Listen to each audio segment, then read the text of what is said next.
When I was a little kid, a little munchkin, Puddin' Creek, I read every article and sometimes 2 or 3 times because we only had 3 channels on TV to watch, so there wasn't much else to do. Anyway, my recollection is that most of those how-to articles didn't involve ordering anything. Most of them involved going to the junkyard and pulling this piece off a 76 Vega, or this piece off of a Monza, or this piece off of a Pinto or Camaro, and then adapting it into your hot rod.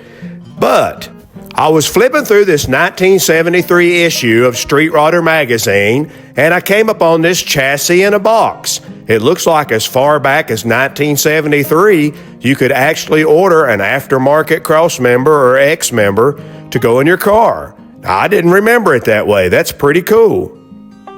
Then I looked in another 1970 Street Rodder issue right on the inside cover, and there was an advertisement from the Beverly Hills Street Rod Shop. I don't even remember them, do you guys? But anyway, they had this X-Member there for a 32 Ford that had these oblong holes in it, and I happened to think, wait a minute, I think I vaguely remember seeing something like that out in my container.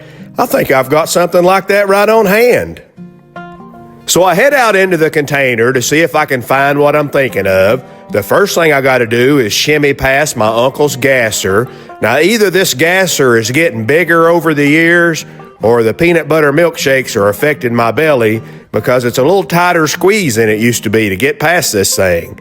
Anyway, inside my container, as you can see, I've got a nice collection of junk, a junk emporium, you might say. But somewhere in this pile of junk, I feel like there's a Crossmember or a Crossmember component that looks kind of like the one that Beverly Hills Street Rods was selling in that 1970s advertisement. Now, I know back in the back of the container, there's an original Henry Ford 1934 Ford X-Member, and I could sure use that and modify it.